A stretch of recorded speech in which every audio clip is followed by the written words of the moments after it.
Hello guys, welcome back to my channel. So today was our third day of data analysis using Python. Previously we have covered few topics like list, dictionaries, set, data types, variables, etc. Now today we will learn about string methods. String भी हमने last video में I think so discuss कर ही लिया था. अब उसके कुछ methods discuss करते हैं. तो स्ट्रिंग की बहुत सारी मेथड्स होती है, बहुत सारी यूजफुल मेथड्स है, मतलब जो यूज़ होती है आगे पाइथन में फंक्शंस में या बहुत सारे ऑपरेशन परफॉर्म करने में. सबसे पहले तो पाइथन में हम स्ट्रिंग को डिफाइन कैसे करते हैं, या तो डबल कोट के अंदर डिफाइन कर सकते हैं, सिंगल कोट के अंदर भी डिफाइन कर सकते हैं. ठीक है, ये फर्क नहीं पड़ता है, कैसे भी आप डिक्लेयर कर सकते हो स्ट्रिंग को. तो यहाँ पे मैंने ऑल कैप्स एक वेरिएबल में एक स्ट्रिंग बनाई है, हाउ आर यू टुडे. मैंने एक स्ट्रिंग स्टोर कर ली है. अब हम इसको एज एन एग्जाम्पल लेके इस पर सारी मेथड्स अप्लाई करके आगे देखते हैं कितनी मेथड्स होती है. तो सबसे पहली मेथड्स होती है कि मैं डॉट लोअर, डॉट अपर, ऐसी कुछ मेथड्स होती है. डॉट लोअर मतलब कि इसके जो सारे कैरेक्टर्स है उनको क्या कर दो, लोअर केस में कन्वर्ट कर दो. वो कैसे होता है, डॉट लोअर मेथड से. ओके, देन डॉट, अगर मैंने डॉट लोअर की जगह डॉट, देखो डॉट लोअर करा तो सारे मेथड्स जो कैपिटल में स्ट्रिंग थी वो कन्वर्ट हो गई इसमें लोअर केस कैरेक्टर्स में. अगर मैंने डॉट अप, अगर मैंने इसको वापस से डॉट अपर और ऐसे कर दिया तो ये वापस से कन्वर्ट हो जाएंगी अपर केस में, अपर केस स्ट्रिंग में. सी, note that the method lower doesn't change the original string but rather returns a new one. अच्छा, ये ओरिजिनल स्ट्रिंग को चेंज नहीं करती है, ये एक नई स्ट्रिंग बना के देती है लोअर केस में. मतलब कि ऑल कैप्स जो मेरी स्ट्रिंग थी उसकी एक डुप्लीकेट स्ट्रिंग बनाई उसने लोअर केस में, वो हमें रिटर्न करी. जो ओरिजिनल है उसको चेंज नहीं करी. Okay, this is important point, इसको स्टार मार्क कर देते हैं. उसके बाद है dot split. Dot split method से क्या होता है, स्प्लिट मतलब समझ आ रहा है, स्प्लिट का क्या मतलब होता है. स्प्लिट का मतलब होता है कि पार्ट्स में डिवाइड कर देना, मतलब टुकड़ों में तोड़ देना कह सकते हैं ना. तो वही स्प्लिट करना, मतलब अगर मैंने डॉट स्प्लिट यूज किया. अच्छा, मेथड्स कैसे यूज करते हैं, जो भी नेम है, name of the string dot और नेम ऑफ द मेथड और उसके साथ में पैरेंथेसिस नॉर्मल वाले, ऐसे से हम कोई भी मेथड यूज करते हैं. पहली बात, किस पे, जो वेरिएबल है जिस पे भी हमें करना है उसका नाम dot name of method with parenthesis. तो अगर मुझे लोअर केस में करना है तो डॉट लोअर, डॉट अपर, ऐसे. अब डॉट स्प्लिट, स्प्लिट क्या करती है, ये पूरी स्ट्रिंग को स्प्लिट कर देती है मतलब पार्ट्स में. हाउ आर यू टुडे, ये पूरी एक स्ट्रिंग थी. अब लेकिन इसने क्या करा, स्प्लिट कर दिया. लेकिन किस बेसिस पे स्प्लिट करा इसने, वर्ड्स की. इसने यहाँ पे एक दो तीन चार वर्ड्स की एक स्ट्रिंग थी तो इसे चारों वर्ड्स को अलग अलग कर दिया, ये देखो. तो वर्ड्स के बेसिस पे इनने स्प्लिट करा. आगे ऐसा होता है, अगर हमने उसको नहीं बताया, मैंने सिर्फ डॉट स्प्लिट लिखा तो उसने इस बेसिस पे किया. आगे हम ये भी पढ़ेंगे कि अगर मुझे कोई पर्टिकुलर चीज़ के बेसिस पे स्प्लिट करना है अपने स्ट्रिंग को या कोई भी चीज़ को, तो वो हम कैसे कर सकते हैं. ये भी मेथड्स होती है, आगे हम डिस्कस करने वाले हैं. उसके बाद है काउंट. डॉट काउंट मतलब कि डॉट काउंट और ब्रैकेट के अंदर जो भी चीज़ को मुझे काउंट करना है कि वो स्ट्रिंग में वो चीज़ कितनी बार आती है, तो I can use dot count method. See, all caps dot count, मैं काउंट कर रही हूँ ओ, तो यहाँ पे मुझे लिख रहा है ओ कितने बार आ रहा है, 3 बार, तो उसने मुझे क्या रिटर्न कर दिया, 3. I hope so you got it. हाँ हाँ. हाँ, अब बोल रहे हैं कि हम हमारे स्ट्रिंग को लिस्ट में भी कन्वर्ट कर सकते हैं. कैसे कर सकते हैं, मैंने एक वेरिएबल बनाया कैप्स लिस्ट जिसके अंदर मैं अपनी लिस्ट को, जनरेटेड न्यू लिस्ट को स्टोर करने वाली हूँ. और लिस्ट और जिसको भी कन्वर्ट करना है उसको ब्रैकेट के अंदर लिख दिया मैंने. तो मेरी जो हाउ आर यू टुडे है, ये देखो मेरी पूरी स्ट्रिंग में कन्वर्ट हो गई, सॉरी लिस्ट में कन्वर्ट हो गई, लिस्ट ऑफ कैरेक्टर्स में कन्वर्ट हो गई. ठीक है. अब ये तो स्प्लिटेड है, ये स्प्लिटेड है, मैं इसको ज्वाइन भी कर सकती हूँ. डॉट जॉइन कैप्स लिस्ट मतलब कि मेरी जो लिस्ट थी मैंने डॉट जॉइन से उसको जॉइन कर दिया, तो ये मेरी कैसी बन जाएंगी, ऐसी. ठीक है, वापस एक स्ट्रिंग बन गई. अगर देखो किस बेसिस पे से ज्वाइन किया, अगर मैंने ये डबल कोट के अंदर कुछ नहीं लिखा है, मतलब कि नॉर्मली ये इसको ज्वाइन करके एक ऐसी मेरे को स्ट्रिंग बना के दे देगा, तो मैं स्पेसिफाई भी कर सकती हूँ कि मुझे डॉट जॉइन किस बेसिस पे लगाना है. जैसे कि यहाँ पे देखो डैश मैंने किया है, तो सारी लिस्ट के जो सारे कैरेक्टर्स थे वो मेरे डैश से ज्वाइन हो गए. ओके, आपको दिख रहा है, और मुझे एक ऐसी स्ट्रिंग मिल गई. तो डॉट जॉइन डबल कोट में हम वो लिख सकते हैं कि जिस बेसिस पे हमको ज्वाइन करना है, डॉट जॉइन, और जॉइन ब्रैकेट के अंदर किसके ऊपर हमें ऑपरेशन परफॉर्म करना है वो। Okay, we can also change multiple methods together. Okay, हम बहुत सारे मेथड्स को साथ में भी यूज कर सकते हैं। फॉर एग्जाम्पल देखो इनने क्या किया है, सबसे पहले जो मेरी लिस्ट थी उसको उसने ज्वाइन कर दिया स्पेस के बेसिस पे, उसको लोअर केस में कन्वर्ट करके उसको स्प्लिट कर दिया। ठीक है, तो देखो ये जो मेरी लिस्ट है, उसने सबसे पहले इस लिस्ट को क्या किया यहाँ पे, इस लिस्ट को उसने क्या किया, डॉट ज्वाइन किया स्पेस के बेसिस पे, तो ये ज्वाइन होके मुझे ऐसे मिल जाएंगे। ठीक है, उसके बाद इसने उसको कर दिया लोअर केस में, तो अभी लोअर केस में मुझे मिल जाएगी सारी चीज़ लोअर हो जाएंगी, मतलब स्मॉल लेटर्स में हो जाएगी। उसके बाद मैंने इसको स्प्लिट कर दिया, तो ये स्प्लिट हो जाएंगी वर्ड्स में से, इंडिविजुअल वर्ड्स में। ये वही यहाँ पे वही हुआ है। Okay, I hope so you got it. हमने कितनी मेथड्स पढ़ ली यहाँ पे, हमने सबसे पहला पढ़ा था lower case, dot upper, dot lower, dot split, dot count, list में कैसे कन्वर्ट करते हैं, डॉट जॉइंट, etc। अभी next string formatting. String formatting क्या होता है? Python has a way of creating strings by filling in the blanks and formatting them nicely. This is helpful for when you want to print statement that includes variable or statement. There are few ways of doing this, but I used to recommend fstring, which were introduced in Python 3.6. और इन हाँ okay, तो ये बोल रहा है कि हम जो स्ट्रिंग्स है उसको फॉर्मेट भी कर सकते हैं सिंपली एक एफ स्ट्रिंग करके कोई फंक्शन होता है उसे यूज करके। ठीक है, जो अभी अभी पाइथन 3.6 में इंट्रोड्यूस हुआ है, इसमें ही हम ये यूज कर सकते हैं। जैसे क्या है ये एफ स्ट्रिंग फंक्शन, देखो जैसे कि मेरे पास कोई नेम है, एक मतलब मेरे पास एक नेम है, उसकी कुछ एज है, डे है, मंथ है, मतलब मेरे पास ये कुछ डेटा है। अब मुझे इस पूरे डेटा से एक स्ट्रिंग बनाना है कि ये बेबी इतने साल का है, इतने साल को बॉर्न हुआ है, etc। मुझे ऐसे प्रिंट कराना है कि hello my name is this, I am 33 year old and I was born on this. तो मैं ये स्ट्रिंग इस गिवन मेथड्स सॉरी इतने डेटा से इतने डेटा से मैं ये स्ट्रिंग कैसे बनाऊंगी, ओ सो पता नहीं क्या हो रहा है। ठीक है, इतने डेटा से मैं ये स्ट्रिंग कैसे बनाऊंगी, तो सबसे पहले मैं एक स्ट्रिंग वेरिएबल बना लूंगी जिसमें मुझे स्ट्रिंग को स्टोर करना है, और एफ एफ स्ट्रिंग मतलब एक एफ डबल कोट, मुझे जो स्ट्रिंग लिखना है वो मैं लिखूंगी हेलो माय नेम इज। अब माय नेम इज जहाँ पे मेरा नेम आने वाला है उसको मैं ऐसे कर्ली ब्रेसेस के अंदर अपने वेरिएबल का नाम लिख दूंगी। ठीक है, फिर आई एम, फिर मुझे आई एम मेरी एज प्रिंट कराना है, तो मैं कर्ली ब्रेसेस के अंदर अपनी एज प्रिंट कर दूंगी। ठीक है, years old, I was born, अब born on, I was born, मुझे डेट प्रिंट कराना है, तो वही मैं कर्ली ब्रेसेस के अंदर अपनी डेट प्रिंट करा दूंगी। अरे इन शॉर्ट देखो यहाँ पे क्या हो रहा है, मैं सिंपल से बता रही हूँ। एक एफ स्ट्रिंग लेना है, मतलब एक एफ डबल कोट लिखना है, उसके अंदर वो प्रिंट कर दो जो आपको पूरा लिखना है। बस जहाँ जहाँ आपके वेरिएबल्स में जो स्टोर है, जहाँ जहाँ आपका डेटा आना है उसको आप कर्ली ब्रेसेस और वो डेटा जिसमें स्टोर है उसके मतलब वो नेम वहाँ पे डिफाइन कर दो। तो दिस इज़ वेरी इजी, कोई ज़्यादा यहाँ पे रॉकेट साइंस नहीं लग रहा है, बहुत इजी सा है। ठीक है, नो आर्ग्यूमेंट वगैरह क्या है, for example point two F में प्रिंट दिस वेरिएबल। हाँ अच्छा, यहाँ पे कोई बोलेगा कि एज के साथ पॉइंट टू एफ क्या है, ये है कि एज जो भी है, जैसे कि अगर 4 डिवाइडेड बाई 12 मेरी कुछ वैल्यू आ रही है 0.33333, तो ये तो पॉइंट के बाद बहुत सारे थ्री आ रहे हैं, तो मुझे कैसे पता कि मुझे कितनी पॉइंट के बाद कितने डिजिट डेसिमल प्लेस तक प्रिंट करवाना है। तो मैंने 2f मतलब कि पॉइंट के बाद वो 2 डिजिट तक प्रिंट करेंगे, अगर मैं 3 लिखती तो 3 डिजिट, 4 लिखती तो 4 एंड सो ऑन।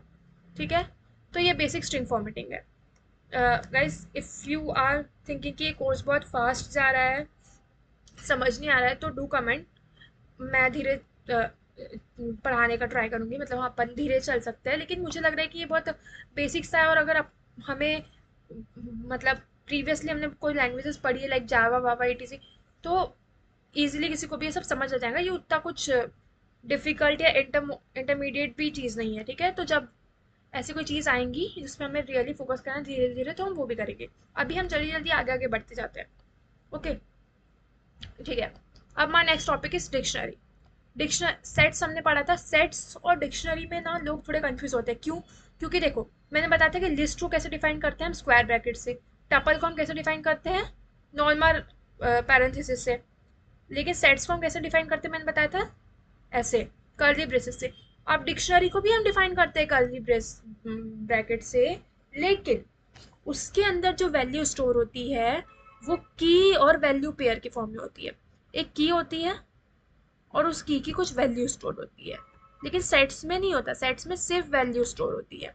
ठीक है, ये डिफरेंस है मेरा सेट्स और डिक्शनरी के बीच में। जैसे कि मैंने यहाँ पे एक डिक्शनरी बनाई है हाउस, हाउस करके मेरी एक डिक्शनरी है, उसके अंदर मैंने हाउस का डेटा स्टोर किया है, bedroom 3, bathrooms 2, city, price, dates और यूटीसी। तो यहाँ पे क्या है, ये कॉलन के इस साइड जो भी लिखा होता है, लेफ्ट साइड वो मेरी कीज होती है, राइट साइड जो लिखा होता है वो मेरी उस की वैल्यू होती है। ऐसे ही मैंने यहाँ पे एक डिफरेंट डिक्शनरी बनाया, कॉन्डो, कॉन्डो, गलत नहीं समझना हाँ, यू ब्लडी पीपल्स, गलत गलत नहीं समझना है। अच्छा ठीक है, मजाक से हटके, कॉन्डो करके मैंने एक डिक्शनरी बनाई है। वो ऐसा पढ़ने में मुझे बहुत अजीब लग रहा है, बट स्टिल। हाँ, तो यहाँ पे कॉलन के लेफ्ट साइड में जो है वो मेरे कीज होती है, राइट साइड में वैल्यूज है, मतलब बेडरूम्स 2 है, बाथरूम्स 3 है, ये सब। ठीक है, we can access specific field of the dictionary with square bracket. अब मुझे कोई बोल रहा है कि मेरे पास जो हाउस डिक्शनरी है, मुझे उसमें से जानना है कि कितने बेडरूम है उस हाउस में, या उस हाउस का प्राइस कितना है, तो मैं पर्टिकुलर एक की वैल्यू भी वहां से एक्सट्रैक्ट कर सकती हूँ। कैसे? Simply house bracket double quote के अंदर मुझे जो चीज़ एक्सट्रैक्ट करनी है, लाइक प्राइस, जैसे कि कॉन्डो में मुझे सिटी एक्सट्रैक्ट करनी थी, ETC, अगर मुझे उसके बेडरूम एक्सट्रैक्ट करना होता तो मैं पे बेडरूम ये सब लिख देती। ठीक है, जैसे एरेज में हम इंडेक्सिंग से करते थे ना वैल्यू एक्सट्रैक्ट, वैसे यहाँ पे जैसे बस डिफरेंस है कि हमें कॉलन लगा के की, जो मतलब जिस की वैल्यू एक्सट्रैक्ट करनी है वो की लिखना है। Okay, we can also edit dictionaries. अब डिक्शनरी जो है वो म्यूटेबल होती है, इम्यूटेबल। देखो, हम थोड़ा पीछे से रिवाइज करते चलते हैं। जो मेरी लिस्ट होती थी वो ऑर्डर्ड होती थी, जो मेरे टपल्स होते थे वो इम्यूटेबल होते थे, लिस्ट मेरी म्यूटेबल हो सकती थी, टपल्स इम्यूटेबल होते थे, सेट्स जो है वो मेरे अनऑर्डर्ड होते थे, इसमें कोई ऑर्डर नहीं लगता था। अब बात आ रही है डिक्शनरी की, तो डिक्शनरी जो मेरी है वो म्यूटेबल है। म्यूटेबल मतलब कि हम उसके अंदर की जो की है उसकी वैल्यूज को हम चेंज कर सकते हैं। ठीक है, फॉर एग्जाम्पल ये जो कॉन्डो है डिक्शनरी, मुझे उसके प्राइस, उसके अंदर जो प्राइस है सिटी का, सॉरी हाउस का, उसको मुझे चेंज करना है। तो उसका प्राइस तो ऑलरेडी कुछ कुछ कुछ दिया है, लेकिन मुझे उसको 5 से रिप्लेस करना है। तो सिंपली मैं ऐसे करके इज इक्वल्स टू 5 लिख के फिर कॉन्टो प्रिंट कराऊंगी, तो देखो उसका प्राइस चेंज हो गया। सिमिलरली मुझे सिर्फ उसकी फ्लोरिंग चेंज करना है, ऐसे। ठीक है, ऐसे करके हम उसका चेंज कर सकते हैं। ठीक है, we can also delete fields entirely. अच्छा, अब हम कोई की वैल्यू के पेयर को ही फुल्ली डिलीट कर सकते हैं। कैसे? सिंपली DEL, और जिस चीज़ को हमें डिलीट करना है ऐसे करके। तो देखो, अगर मैंने ऐसे किया तो यहाँ से मेरा ये सिटी वाला कॉलम हट गया, ये मेरा कॉलम हट गया, मतलब ये की वैल्यू पेयर हट गया, ये पेयर हट गया। Okay, and we can easily add fields. अब जैसे हम डिलीट करते हैं वैसे हम ऐड भी कर सकते हैं। कैसे ऐड कर सकते हैं? कॉन्डो, जो वैल्यू मुझे प्रिंट करा, जो की और उस की क्या वैल्यू है, ऐसे। तो यहाँ पे मेरी एक फिफ्थ फील्ड ऐड हो गई कि 5 और उसकी कुछ वैल्यू। ठीक है, कीज में भी इम्यूटेबल डेटा टाइप, इवन अ टपल। ओके, जो कीज होती है ना मेरी, वो इम्यूटेबल डेटा टाइप होती है। ठीक है, जस्ट लाइक टपल, मैं की वैल्यू चेंज कर सकती हूँ। सी, मैं की वैल्यू चेंज कर सकती हूँ, लेकिन की को नहीं चेंज कर सकती। I hope so you got it, समझ रहे हो ना मैं क्या कह रही हूँ? मैं जैसे बेडरूम इज इक्वल्स टू 2 है, तो मैं बेडरूम को यहाँ पे 3 कर सकती हूँ, लेकिन मैं बेडरूम की जगह यहाँ पे हॉल नहीं कर सकती। ओके, ठीक है, you will get the error if you try to access a non existing key. हाँ, कि अगर आप ऐसे कोई की को मतलब एक्सेस करना चाह रहे हो जो है ही नहीं, तो आपको एरर मिलेगा। ऐसे एरे में होता था, ऐसे लिस्ट में होता था, सब जगह होता था कि हम वो इंडेक्स को सर्च करते थे जो है ही नहीं, तो हमें एरर मिलता था। यहाँ पे भी वही हो रहा है। अब है empties. Sometimes you will want to create empty object that will be filled on later. कभी कभी क्या होता है कि हम कुछ empty object बनाना चाहते हैं और आगे फंक्शन में उसमें वैल्यू पुट करना चाहते हैं। तो वो कैसे क्रिएट करते हैं? देखो, सिंपली empty list ऐसे क्रिएट होती है, empty list ऐसे भी क्रिएट हो सकती है, लिस्ट। और हाँ, एक चीज यहाँ पे नोटिस करने वाली है कि लिस्ट आपको यहाँ पे ऐसे स्क्वायर ब्रैकेट से डिफाइन कर देगा, तो इससे एम्प्टी लिस्ट क्रिएट नहीं होती है। Point to be noted my Lord. ठीक है, एम्प्टी लिस्ट क्रिएट करने के लिए लिस्ट और हमें नॉर्मल पैरेंथेसिस यूज करना होगा, या फिर हम सिंपल, अगर लिस्ट अगर हम नहीं लिख रहे हैं तो सिंपल अगर स्क्वायर ब्रैकेट सिर्फ सिंगल यूज करना पड़ेगा तो भी लिस्ट क्रिएट होती है। एम्प्टी टपल, अब टपल में नहीं ऐसा होता है कि आप स्क्वायर ब्रैकेट यूज कर लो, लिस्ट में पैरेंथेसिस यूज कर रहे हो, तो ऐसा कुछ नहीं होता है। टपल को टपल के जैसे डिफाइन करता है, डिक्शनरी को डिक्शनरी के जैसे डिफाइन करता है। हाँ, डिक्शनरी में भी एक बात याद रखनी कि डिक्ट मतलब डिक्शनरी और नॉर्मल पैरेंथेसिस से भी वो डिफाइन होती है, या फिर सिंपल हम स्क्वायर ब्रैकेट करते हैं तो भी डिफाइन होता है। सिंपली सेट, जो सेट है मेरा वो ऐसे डिफाइन होता है। अब कोई बोलेगा कि सेट को तो हम ऐसे नॉर्मल कर्ली ब्रेसेस से भी डिफाइन कर सकते होंगे, नहीं। अगर हमने ऐसा कर दिया तो क्या बन जाएंगी, मेरी एक एम्प्टी डिक्शनरी क्रिएट हो जाएंगी instead of empty set. So you have to keep this in mind. Okay, अब है कंडीशनल। कंडीशनल अभी हमने पहले भी बहुत बार पढ़ चुका है, conditional statements, if, else, elif, ये सब। लेकिन पाइथन में क्या चीज़ अलग है, यहाँ पे इफ होता है, उसमें हम इफ लिखते थे, एल्सिफ लिखते थे, एल्स लिखते थे, यहाँ पे हम एलिफ लिखते हैं, ELIF, एलिफ। सिंपली हम वहाँ पे इफ, फिर उसके अंदर कोई कंडीशन, फिर करली ब्रेसेस, और फिर कहानी लिखते थे। ऐसा कुछ नहीं होता है पाइथन। पाइथन बहुत ईजी है, मतलब सच में। बस इफ लिखो, जो कंडीशन लिखनी है वो कंडीशन लिखो, उसके बाद दो कोलन लगा के उसके अंदर जो हमें एग्जीक्यूट कराना है बॉडी लिख दो। इजी। एलिफ लिखो, कंडीशन लिखो, कोलन लगाओ, बॉडी लिख दो। एल्स लिखो, कंडीशन लिखो, कोलन लगाओ, बॉडी लिख दो। ठीक है, कितना इजी है ना ये सब कुछ। ये आप लोग एक बार अच्छे से पढ़ लेना, समझ जाएगा। हाँ, ये कुछ मेन पॉइंट्स है कि यूज की words if, elif and else. ऐसा नहीं कि एल्स इफ पूरा लिख दो, जिस जो चीज़ ऑलरेडी इनबिल्ट है वही हमें यूज करना है। कोलन लगाना है हर कंडीशनल एक्सप्रेशन के बाद। Indentation defines code blank blocks, sorry. if an if an in an if statement, the first block whose conditional statement return true is executed and the program exit the if block। अच्छा, देखो क्या होता है कि if के अंदर जो condition लिखी है अगर वही ट्रू हो गई तो प्रोग्राम मेरा वहीं पे एग्जिट हो जाएगा, वो आगे जाएगा ही नहीं। अगर इफ के अंदर कंडीशन लिखी है वो ट्रू नहीं हुई तो वो एलिफ में चेक करेगा, अगर यहाँ पे ट्रू हो गई तो ये प्रोग्राम ऐड हो जाएगा। अगर यहाँ पे भी चेक नहीं मतलब ट्रू नहीं हुई तो वो एल्स इफ में जाएगा और चेक करेगा कि अगर वो कंडीशन मतलब चेक क्या करेगा, अगर इफ और एलिफ की कंडीशन ट्रू नहीं हो रही है तो एल्स में जो भी लिखा है वो सर्च हो जाता है, मतलब वो ट्रू हो जाता है। ठीक है, if statements can also be nested inside of one another। अच्छा, बोल रहा है कि if statement जो है मतलब कि यहाँ पे nested conditional भी हम यूज कर सकते हैं। कैसे, देखो मैंने यहाँ पे एक इफ डिफाइन करा, अगर ये चीज़ नहीं ट्रू हुई तो मैं एलिफ में जाऊँ, एलिफ में भी अगर ये चीज़ ट्रू नहीं हुई तो मैं एल्स में जाऊँ। अब एल्स में मैंने क्या किया, ये तो प्रिंट करा था, लेकिन एल्स में भी मैं जाके चेक करूंगी। मैंने एल्स में एक नेस्टेड इफ लगा दिया है, मतलब मैंने कंडीशन डिफाइन करी है, तो वो यही कह रहा है कि हम ऐसे कंडीशन नेस्टेड कंडीशंस यूज कर सकते हैं। ठीक है, तो देखो क्या हुआ यहाँ पे। सबसे पहले एक नाम है मेरे पास सुपर टॉम, उसने चेक किया इफ में जाके कि क्या ये लोअर केस में है, नेम डॉट लोअर, मतलब कि नेम को अगर मैं लोअर केस में कन्वर्ट करूँ तो क्या वो इसके इक्वल है, नहीं है, तो मेरा इफ तो एग्जीक्यूट नहीं होगा। फिर एलिफ में गया, फिर उसने चेक किया कि नेम डॉट लोअर, अगर मैं इस नेम को लोअर केस में कन्वर्ट करूँ तो क्या वो मेरा सेंटा के इक्वल है, नहीं है, ये भी कंडीशन फॉल्स हो गई। अब मेरा एल्स में गया, एल्स में जाने के बाद सबसे पहले उसने मेरी एक स्ट्रिंग प्रिंट करवा दी कि hello super Tom dates a cool name. ये प्रिंट कराने के बाद अब उसने क्या किया, फिर से चेक करा कि क्या जो नेम डॉट लोअर है वो मेरा स्टार्ट हो रहा है सुपर से। देखो स्टार्ट विथ, यहाँ पे हमें नई मेथड भी सीखने मिल गई, स्टार्ट विथ भी करके एक मेथड होती है स्ट्रिंग में। ये प्रिंट कराने के बाद उसने चेक किया कि क्या ऐसे स्टार्ट हो रहा है, हाँ हो रहा है। अगर ऐसा हो रहा है तो आप यहाँ पे एक और प्रिंट करवा दो, do you really have super powers. अगर ये भी प्रिंट हो गया, लेकिन क्या अगर होता कि यहाँ पे ये भी इफ एल्स के अंदर वाला इफ एग्जीक्यूट नहीं होता तो फिर आखिरी में जो प्रिंट है वो प्रिंट हो जाता। Nice to meet you. ठीक है, अब है इनलाइन इफ एल्स।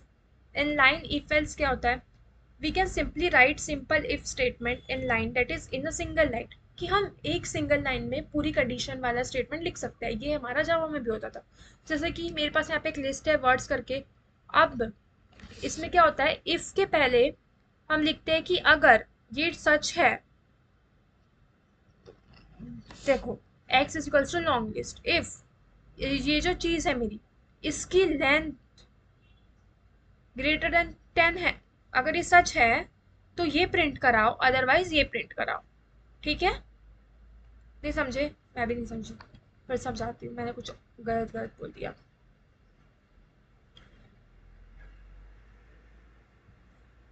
देखो, मुझे जो चेक करना है, मतलब जिस पे कंडीशन लगानी है वो मैं पहले लिखूंगी, फिर इफ क्या कंडीशन लगानी है, ये कंडीशन लगानी है।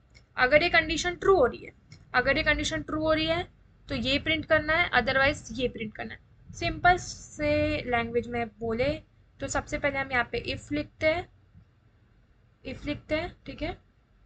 यहाँ पे कंडीशन लिखते हैं, यहाँ पे जो चीज़, यहाँ पे अगर ट्रू हो रही है कोई चीज़, ट्रू वाली लिखते हैं, और कंडीशन के बाद यहाँ पे फॉल्स वाली चीज़ लिखते हैं कि इफ,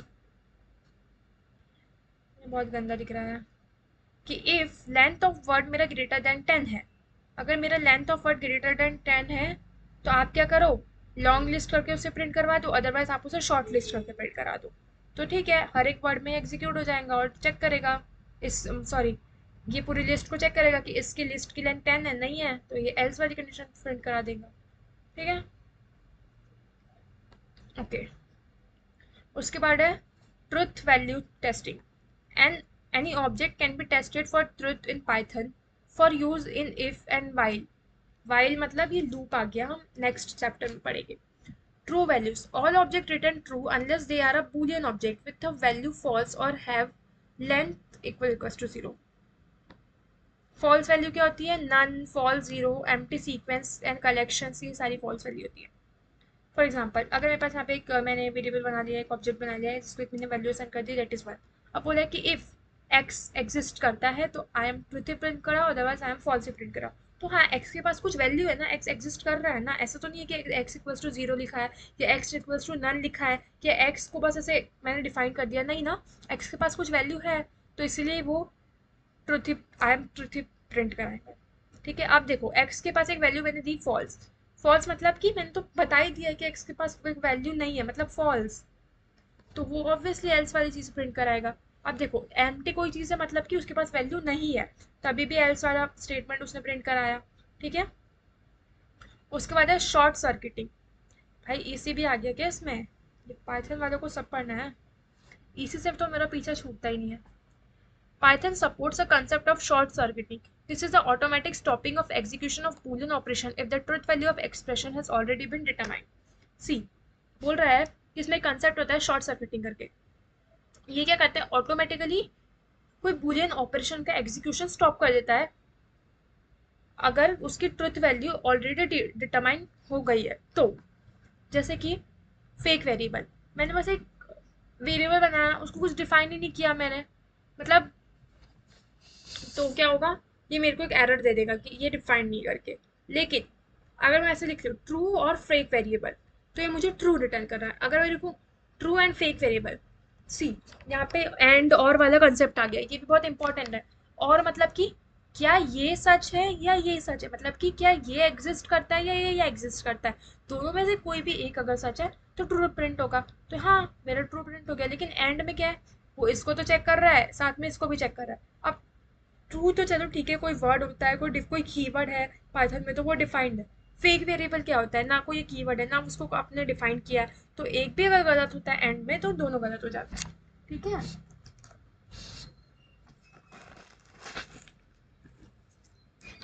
ओके। उसके बाद है,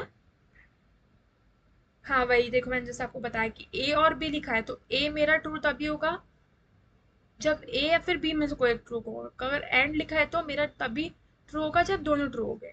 ओके, चलो ठीक है। तो आज हमने ये हमारा चैप्टर 1 पाइथन बेसिक्स कंप्लीट कर लिया है 3 दिन में। बस ऐसे ही हम आगे के चैप्टर्स भी कंप्लीट कर लेंगे। ओके, 9 चैप्टर्स है, आई होप कि हम 15 तक मैक्स टू मैक्स कंप्लीट करने का ट्राई करेंगे। Okay, thank you guys, thank you for watching, bye bye.